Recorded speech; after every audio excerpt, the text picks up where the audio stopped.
안녕하세요. 귀로 여는 세상, 영심이의 책방 가족 여러분 환영합니다. 오늘의 작품은 문순태 작가의 타오르는 강입니다. 제1부 대지의 꿈을 함께 감상하시겠습니다. 몸 묻고 그렇게 불알만 키웠지? 몸 묻고 키워. 애자난 박볼 사람들 보스세 받아먹고 키웠지. 얼마나 큰가 한번 보자. 칼자루만큼 크냐? 도끼자루만큼 크냐? 박골 아이들은 시세워가며 대부리를 놀려댔다. 네 미를 놈들아, 너그 엄씨들 데려와 봐라. 그러면 내 불알을 홀딱 까 보여줄 끼다. 대부리도 지지 않고 17살답지 않게 상스러운 말로 대꾸를 했다. 박골 아이들 중에서 가장 나이가 들고 체격이 단단한 아이가 얼레를 옆에 놈한테 맡기고 나서 대부리에게 달려들 기세로 씩씩 코를 풀었다. 대부리는 아이들의 기세에 눌려 주춤 뒷걸음질을 쳤다. 야! 불알 큰 놈아, 왜 도망을 쳐? 대부리는 그의 뒤통수를 치는 듯한 그를 놀려대는 소리에 아랑곳하지 않고 박골 마을로 뛰어 들어가 버렸다. 그의 왁살스러운 뚝심에 같은 또래들 두서너쯤이야 단숨에 해치울 수 있었지만 마을 아이들이 떼거리로 달려드는 데는 겁을 먹지 않을 수가 없었다. 대부리는 박골 어른들보다 아이들이 더 무서웠다. 지난해 봄 그는 보수세를 받으러 왔다가 박골 마을 사람들이 보수세를 낼 수 없다고 하기에 치도곤을 먹이겠다고 큰 소리 치다가 마을 아이들이 돌멩이며 작대기를 들고 떼거리로 덤벼드는 바람에 혼겁하여 도망친 일이 있었다. 어른들은 그가 큰 소리를 치면 기가 꺾여 말미를 더 달라고 비는 것이었으나 아이들은 그를 무서워하지 않았다. 연날리기를 하던 박골 아이들은 마을 어귀 정자나무까지 돌멩이를 던지며 따라왔다. 숨이 턱 끝까지 차오르도록 헐근벌근 마을로 뛰어들어온 대부리는 재빨리 몸을 돌려 그 자리에 버티고 서서는 왕방울 눈에 심지를 돋우며 날카로운 눈초리로 아이들을 쏘아보았다. 그러나 그들은 쉽게 돌아서지 않았다. 대부리는 돌멩이를 집으려고 주위를 둘러보다가 느티나무 밑동에 있는 큰 돌들을 발견하고 배에 힘주어 머리 위로 치켜 올렸다. 가까이 오기만 하면 박살을 낼 거요. 대부리는 들돌을 들고 큰 소리로 말했다.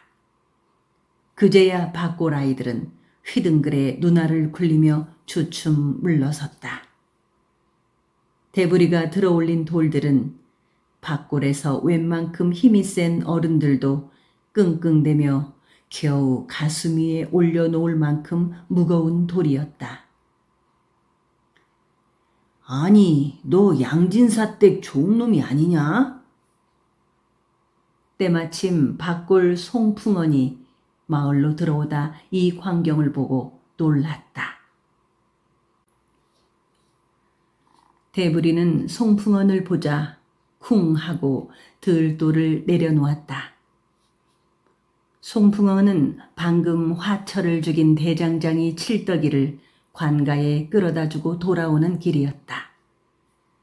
대장장이 칠떡이는 간밤에 그의 화처가 건넌마을 남자와 배가 맞았다 하여 벌건 시우쇠를 사타구니에 쑤셔 넣어 죽인 것이었다. 네 이놈, 또 박골 사람들을 들볶으려고 온 게로구나. 송풍언은 대부리를 보고 못마땅한 표정을 지어 보였다. 풍언님께서도 원 무슨 말씀을 그렇게 하시오?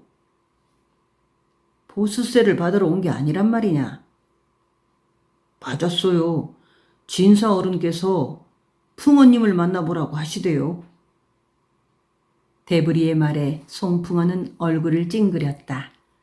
그는 심사가 좋지 못한 얼굴이었다.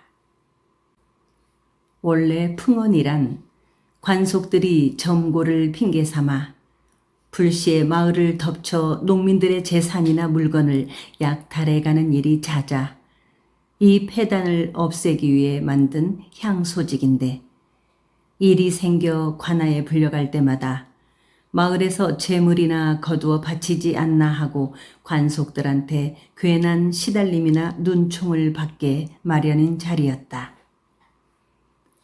그의 할 일이란 불효한 자, 정처를 구박한 자, 지친끼리 소송한 자, 이웃 마을끼리 불목한 자, 남녀간 음란 행위를 한 자, 어른에게 불경한 자, 상전을 능멸한 자, 고독한 사람을 업신여긴 자, 환난을 구하지 않은 자, 농사를 게을리한 자, 술 마시고 싸우는 자 등을 다스리는 것이었으나, 양반들이 권세를 믿고 가난하고 약한 농민들의 재물을 약탈해가는 것이나, 토호들이 농민들을 업신여겨 함부로 하는 것은 말도 못하고 구경만 할 따름이었다.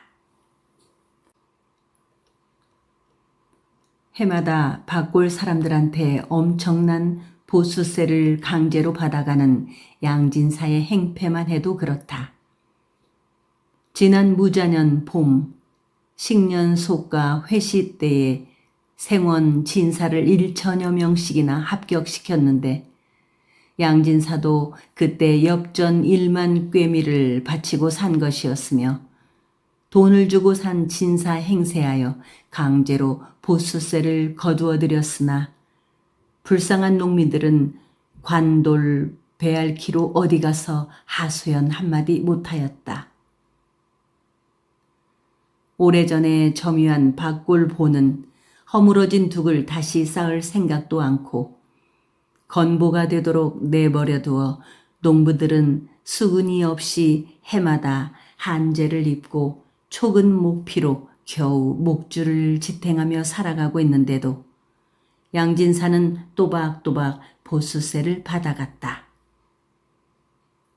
나라에서는 한때 허물어진 보의 둑을 다시 쌓게 하고 수령을 권농관에 겸직시켜 제방을 수축하며 감독해 하였으나, 보가 이권으로 화하여 세력가들이 이를 점령 수세를 받아먹은 뒤부터는 관계는 말뿐이고 보라는 이름만 남게 되었다. 수령들은 자기 경내의 제방을 간심하여 허물어진 곳이 있으면 개축하여 한제를 면하도록 해야 하는데도 농민을 보호할 생각은 않고 되레 온갖 방법으로 수탈만 일삼을 뿐이었다. 더러는 보를 점유한 양반들이 언제를 잘 쌓고 충분히 저수를 하여 관계에 이용할 수 있게 했으나, 수세가 태과하여 동민들이 아예 본물을 쓰지 않고 그대로 두어 논이 황폐하도록 만들기도 했다. 엄청난 보수세에 농토를 헐값에 넘겨버리고 소작인이 되는 경우도 많았다. 이봐요, 풍어님. 밭골 수세는 풍어님께서 걷기로 했담서요. 대부리는 성큼성큼 두껍다리를 건너 그의 집 안으로 들어서는 송풍언을 따라가며 불퉁스럽게 말을 뱉었다. 누가 그러더냐? 우리 진사나리께서 그러시대요. 그건 내 집 나으리 생각이시다. 그건 또 무슨 말이지요? 나도 모르겠다. 오늘 또 그냥 돌아가면 불똥이 떨어진다니까요. 그래서 어쩌란 말이냐? 보수세를 받아가야지요. 허허이. 송풍어는 하늘을 쳐다보며 웃었다. 무술 경황인가요? 너 이놈, 이리 들어오너라. 송풍어는 대부리를 그의 마당 안으로 불러들인 다음 환한 얼굴로 방에 들어가더니 웬 뚝배기를 들고 나왔다. 그때 방 안에서 송풍원의 고만고만한 아이들이 숟갈을 들고 줄레줄레 아버지를 따라 나왔다. 아이들은 점심을 먹고 있는 중이었다. 너 이것이 무엇인 줄 아느냐? 송풍원이 뚝배기를 대불리의 코에 바짝 들이대며 꾸짖는 목소리로 물었다. 그것은 훌렁한 보리싹죽이었다. 미강과 된장을 풀어 굴이 텁텁한 냄새가 났다. 이것이 무엇이냐? 송풍원이 다그치듯 다시 물었다. 글쎄요, 보리국 아닌가요? 보리국이 아니고 보리싹죽이다. 너 이런 거 묵어봤냐? 대부리는 아직 보리싹죽을 먹어보지는 않았다. 내 놈은 상전 덕택으로 호강하는 줄 알아라. 내 상전 개밥도 이보다는 나을 것이다. 우리는 이것도 못 묵어 부항이 날 정도다. 그런데도 송풍어는 말끝을 흐리며 보리싹죽 뚝배기를 아이들한테 넘겨주었다. 가서 진사나리한테 본대로 말하거라. 송풍어는 한마디 튕겨내고는 방으로 들어가 문을 쾅 닫아버렸다.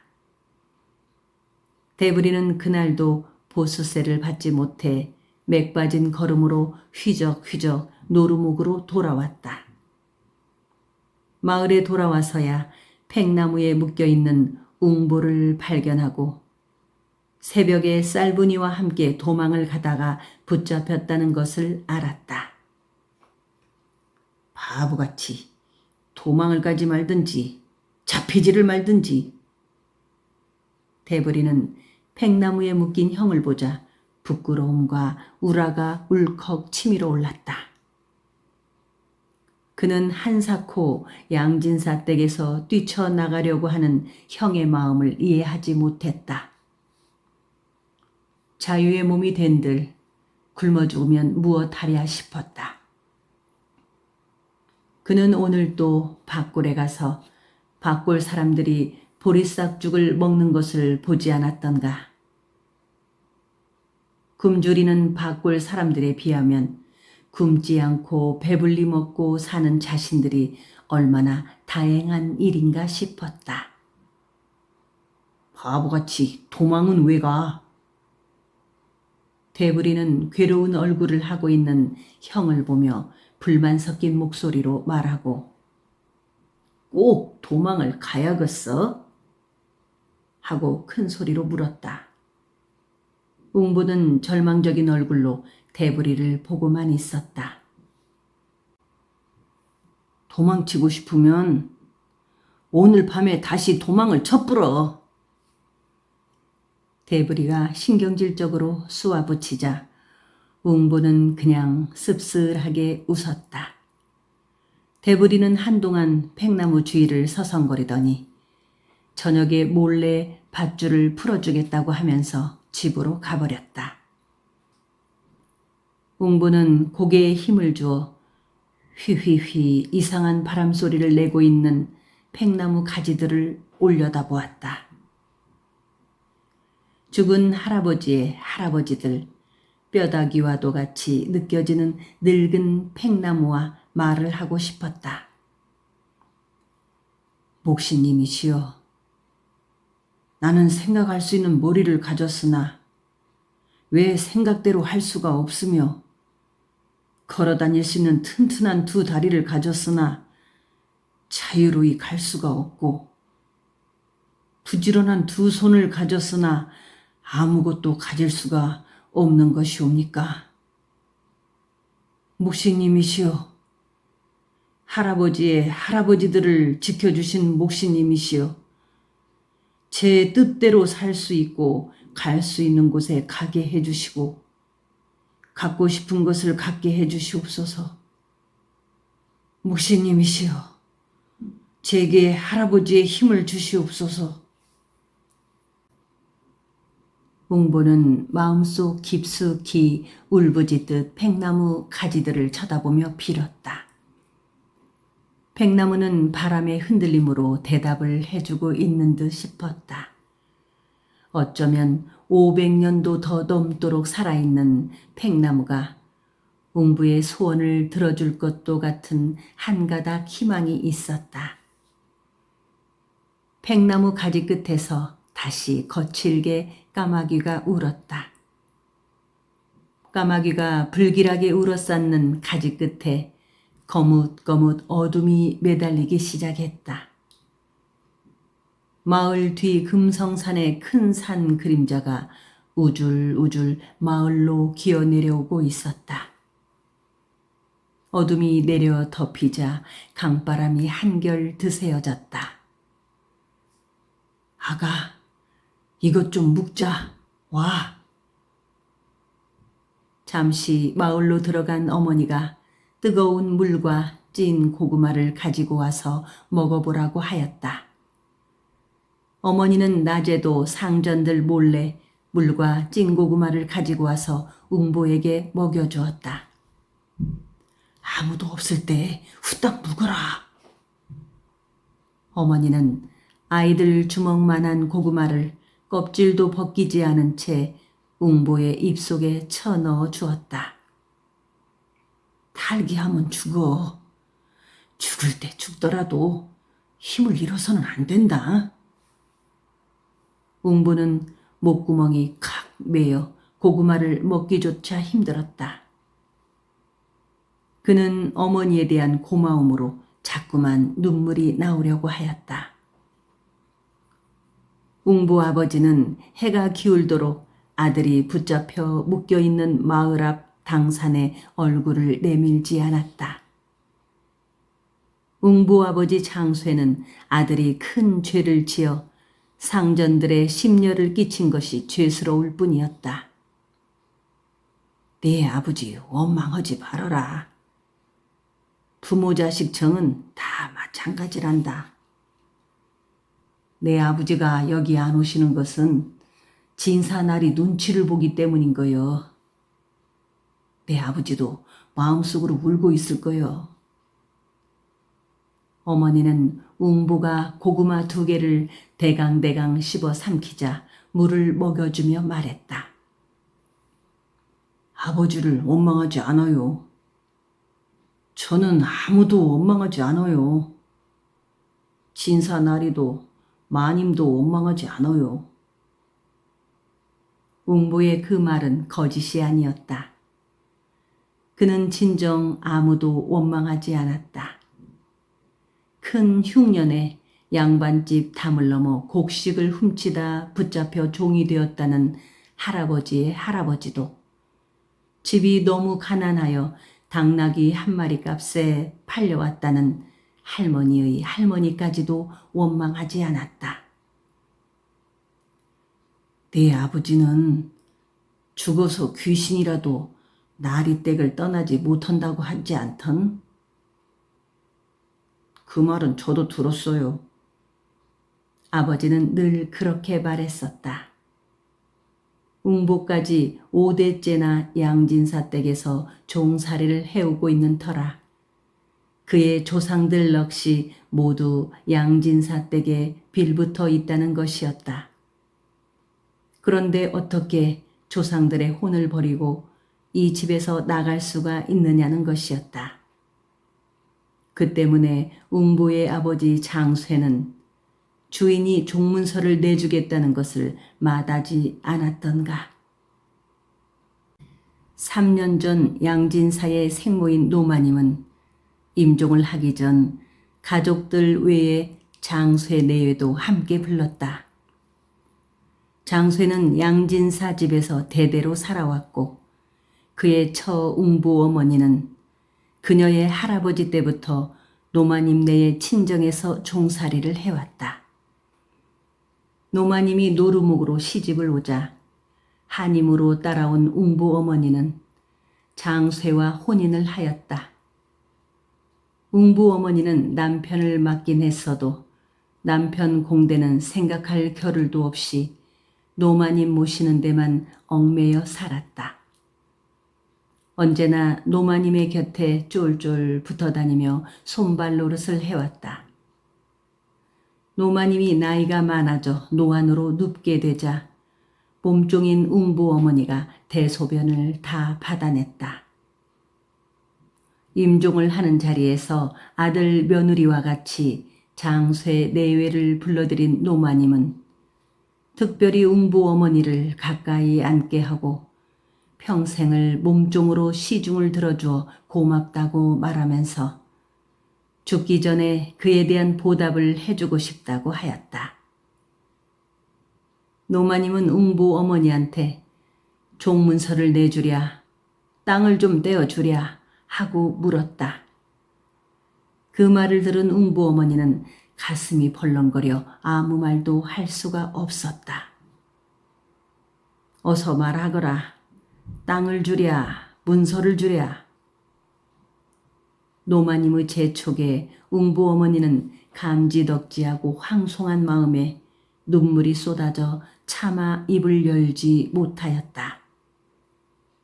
옆에 있던 양진사 내외가 어서 대답을 하라고 재촉을 하기에 문서를 하고 잦아 들어가는 목소리로 말했다. 종문서를 주라고?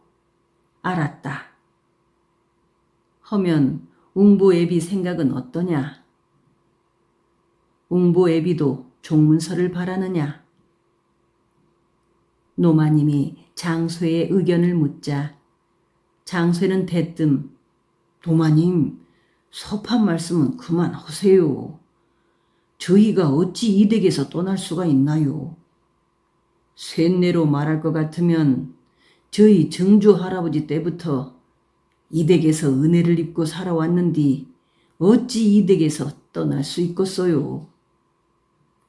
장쇠는 그러면서 종문서를 주시라고 하다니 천부당 만부당합니다요. 저 옆에 내가 쥐 창자만도 못한 좁은 소가지로 헛말을 한 겁니다요. 하면서 못마땅한 눈으로 아내를 흘겨보기까지 하였다. 아니요. 장수의 너는 종문서와 땅문서 둘 중에서 확실하게 하나를 택하래도 그러네. 장선애는 웅보까지 우리 집에 5대째 살아왔고 웅보 애미네는 우리 친정에서 3대째를 살아왔어. 내가 죽는 마당에 내들한테 보답을 하고 싶은 게야. 노마님의 말에 장쇠는 고개만 조아렸다. 옆에 양진사가 장쇠한테 큰 소리로 땅이면 땅, 종문서면 종문서 둘 중에 하나를 확연하게 말하라고 다그치듯 쏘아붙였다. 그제야 장쇠는 얼굴을 방바닥에 끙겨 박듯 하고 정 그러시다면 쇳내는 땅을 하고 겨우 입을 떼었다. 웅보애미는 종문서를 원하는데 장쇠는 땅을 달라고 하니 노마님은 난처한 얼굴로 장쇠와 웅보 어머니를 번갈아 보았다. 나는 종문서를 내주어 네들이 자유롭게 살기를 바랬다만 허나 하는 수 없지. 여필 종부라. 웅보애미한테는 안 됐다만 장쇠의 소원대로 땅을 떼어주겠다. 장소 내외는 노마님의 말을 듣고 물러나왔다. 그날 그들 내외는 노마님의 방에서 나와 한바탕 티격태격 입싸움질을 하였다. 왜 땅 문서를 달라고 했어요? 웅부 어머니가 먼저 남편을 공박하자 이 멍텅구리, 그까짓 종문서 갖고 어쩌려고 그랬어? 하고 장쇠가 그의 아내를 쥐어박듯 윽박질렀다. 웅부가 알았다가는 가만 안 있을 거예요. 웅부가 얼마나 종문서 노래를 불렀다고. 웅부 어머니는 남편의 결정이 안타까운지 찜찜하게 굳은 얼굴을 펴지 않았다. 그까짓 종문서만 달랑 갖고 나가서 뭘 먹고 살자는 게요. 그래도 웅부놈 말이 흙을 묻고 살더라도 몸이 메이지 않아야 한다고 안 없디요. 지카지키 뭘 안다고. 땅 문서를 달라고 하길 천번만번 잘한 일이니까 쥐소리도 말고 나 하는 대로 보란 말이여. 모르겠어요. 옴니암니 생각해봐도 땅 문서보다는 종문서를 받았어야. 이런 또 지딩아리. 결국 웅부 어머니는 남편의 오금에 더 큰 불만은 꽁꽁 삼켜버리고 말았지만 그날 밤 웅부가 그 사실을 알고는 아버지 앞에서 한바탕 소란을 피웠다. 세상에, 아버지도 원 얽매인 몸으로 땅을 가져서 뭘 합니까? 얽매인 몸으로 땅 문서를 가지면 어디 그것이 온전하게 아버지 땅이 되는 겁니까? 우리 식구가 모두 나리한테 얽매인 몸인데 땅이 있으면 뭐래요? 누가 농사를 짓는단 말이요? 아휴, 내 원참, 아이고 답답해. 솜으로 가슴을 찢고 죽을 일이구만. 그날 밤 웅보는 처음으로 아버지한테 마구 대들었다. 종문서만 갖게 되면 도망을 치지 않아도 되려니와 그가 늘 마음속에 공그렸던 대로 하늘처럼 넓디 넓은 이 세상 어딘가에 웅보의 땅, 웅보의 집을 마련할 수도 있지 않겠는가 싶었다.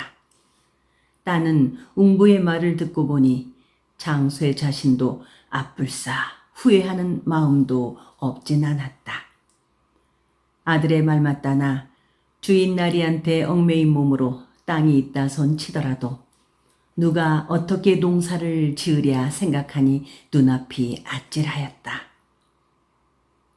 웅부는 아버지한테 당장 안방으로 들어가서 땅 문서 대신 종문서로 바꿔달라고 말하라고 하였으나 장쇠는 그런 아들의 말에 나는 죽어서 귀신이 되어서도 이 댁에서 한 발짝도 나갈 수가 없다. 어차피 이 댁에서 안 나갈 바에야 그따위 종문서는 받아서 어디다 쓴단 말이냐? 하고 아들의 말과 생각을 막아버렸다.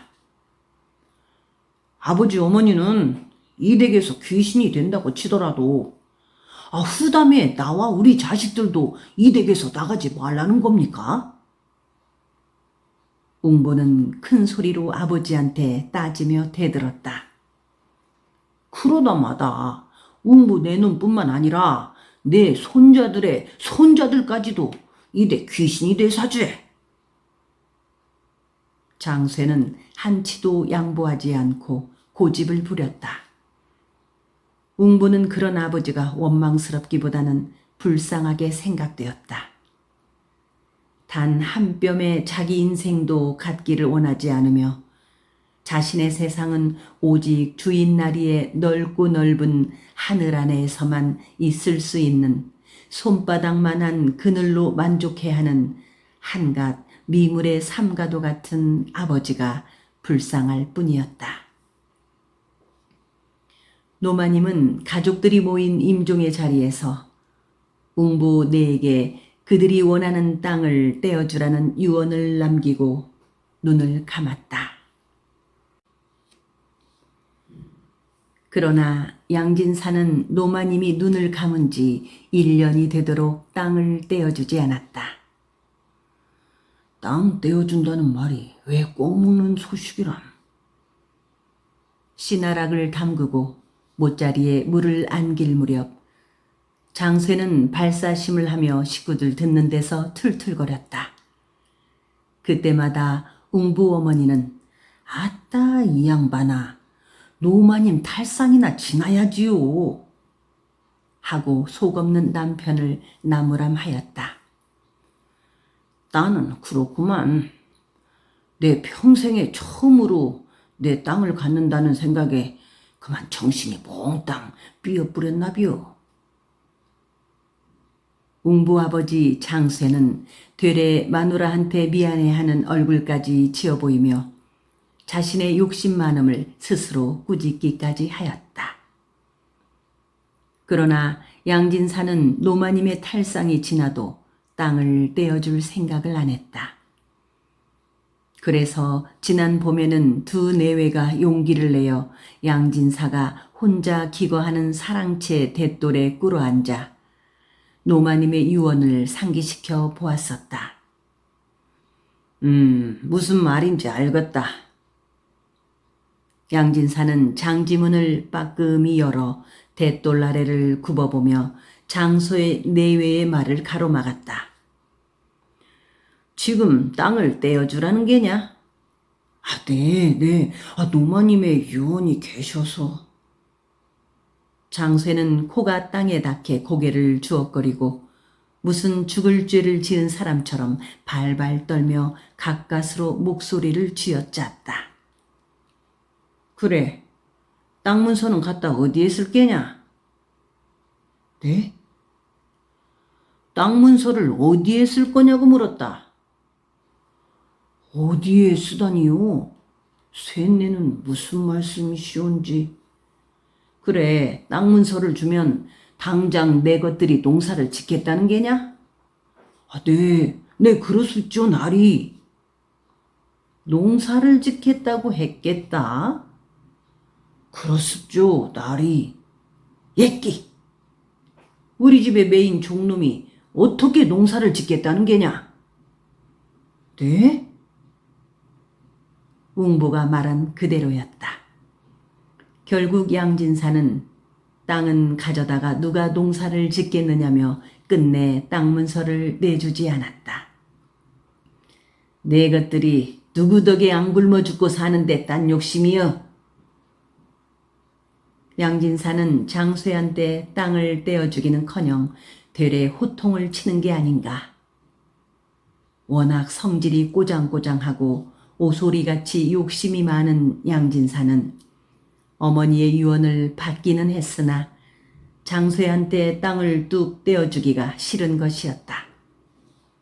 더욱이 혼인한 지 5년이 넘도록 슬하에 혈육 한 점 없어 씨바지 여자를 번갈아 들이는 형편이나 여태껏 딸아이 하나도 얻지 못하여 심사만 더욱 사나워진 터였다. 이런 판국이라 양진사의 눈 밖에 났다가는 땅 문서는 고사하고 치도곤을 당할지 모를 일이어서 장쇠의 내외는 찍소리 못하고 슬금슬금 뒷걸음질 쳐 사랑채에서 물러나오고 말았다. 지기를 죽든지 살든지 한번 따져봐야겠어. 장쇠는 잠을 자다가도 두 주먹을 불끈 쥐고 일어나서는 넉나간 사람 모양 뒷마당을 서성이곤 하였다. 웅보는 그런 아버지한테 지금이라도 땅 문서 대신에 종문서를 달라고 여쭤보라고 하였으나 장쇠는 끝내 아들의 말을 받아들이지 않았다. 장쇠는 요즘아 죽으나 사나 조인나리의 처분만을 바라고 있는 터였다. 징징징 강변에서 징소리가 어둠을 찢었다. 함성도 와글버글 울려왔다. 다시 고싸움 놀이가 이틀째 시작된 거였다. 어머니, 그냥 들어가셔요. 이러다가 몸져 죽게 생겼네요. 팽나무에 묶인 웅보는 잠시도 아들의 곁을 떠나려고 하지 않는 어머니를 내려다보며 목맨 소리로 말했다. 양진사는 밤이 되어도 웅보를 풀어주지 않았다. 풀어주기는커녕 어머니 말대로라면 이마에 노예 노자 불도장을 찍을 것이라고 하였다. 대부리는 고싸움 하려는 데 갔나요? 웅보가 물었다. 대부리뿐 아니라 모두들 다 나가고 집안이 텅 비었어. 어머니, 그만 들어가시라니깐요. 바람끝이 너무 차서 곧불 드시겠어요. 아가, 춥자. 내 불 피워주랴. 웅보가 한사코 그만두라고 했지만 그의 어머니는 당산에서 가까운 전백인의 집에 가서 불씨를 얻어와 팽나무 밑동에 불을 피웠다. 웅부 어머니는 삭정이를 한 다발 가져와서 불길이 날리지 않도록 드센 강바람을 막고 앉아 모닥불을 피웠다. 웅보는 바람 때문에 훅훅 뜨거운 불길이 덮쳐 숨이 막혔으나 그대로 참고 견디었다. 어머니, 불 끄고 그만 들어가셔요. 밤이 깊어져 고싸움 놀이가 끝날 무렵 웅부는 모닥불을 피우며 꾸벅꾸벅 졸고 앉아있는 어머니에게 말했다. 그때마다 웅부 어머니는 나 들어가고 불 꺼지면 내 새끼 얼어 죽는다. 나는 살 만큼 살았으니까 얼어 죽건 데어 죽건 괜찮다만 너는 아직 청춘이 구말리 같은디. 하며 삭정이를 뚝뚝 꺾어 불더미 위에 놓았다. 고싸움은 둘째 날 밤에도 승부가 나지 않았는지 승전가가 들려오지 않았다. 위아랫 마을 중에서 어느 한 마을이 이겼다면 이겼네 이겼네 운마을이 이겼네 졌네 졌네 아랫마을이 졌네 하고 곡군들과 농악대가 한 덩어리가 되어 금성산 너덜거이 쩡쩡 울리도록 승전가를 불렀을 것이다. 웅부야, 대부리 놈 말대로 내가 풀어줄게. 도망을 칠래? 내 맞박에 불도장 찍는 꼴을 어떻게 볼 것이냐. 쪼그리고 앉은 채 잠이 든 줄 알았던 어머니가 죽어가는 목소리로 말했다. 내가 도망치면 내 대신 어머니를 묻고 어머니 얼굴에 불도장을 찍을 거로구만요. 너는 불도장이 무섭지도 않냐? 웅부는 대답 대신 눈을 들어 별이 촘촘히 박혀 반짝이는 하늘을 보았다. 그는 까마귀 소리며 영산강 우는 소리가 무섭지 않은 것처럼 이마에 찍히게 될지도 모르는 불도장이 조금도 두렵지가 않았다.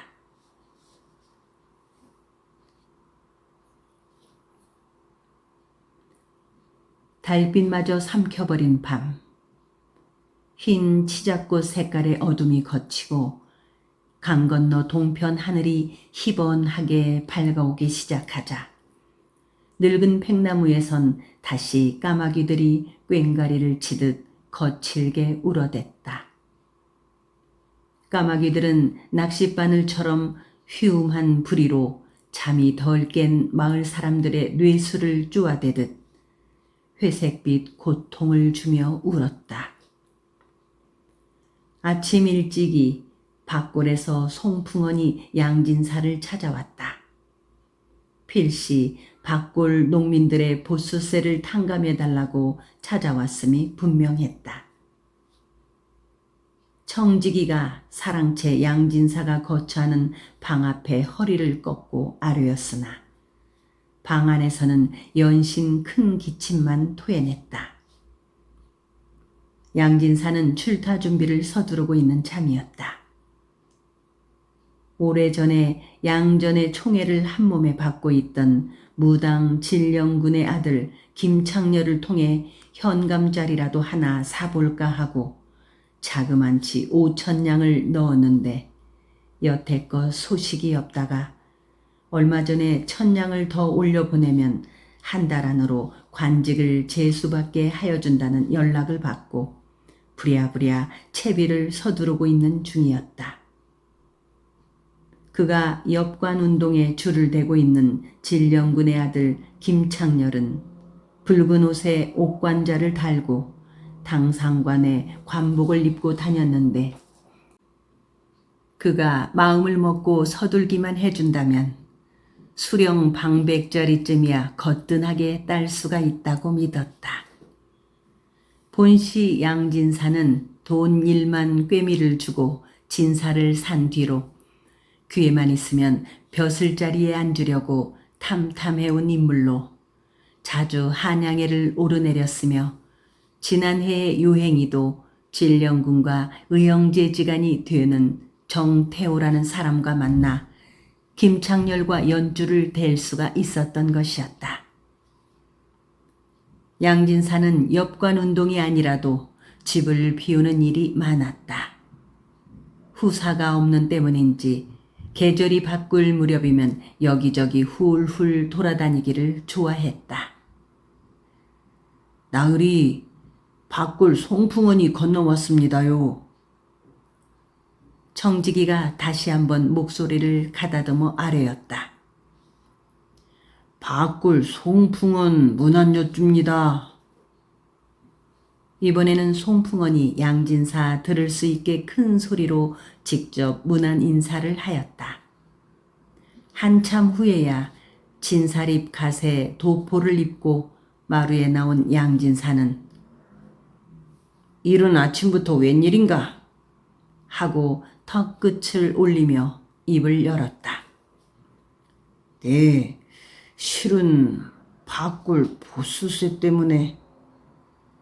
그렇지 않아도 내 송풍원을 한번 만나고 싶었네. 대관절 바꿀 놈들은 보수세를 아주 떼어먹을 셈인가? 양진사는 큰 소리로 내질렀다. 언간생신 떼어먹다니요. 그렇다면 작년 보수세를 여태 안 내는 이유가 무엇인고?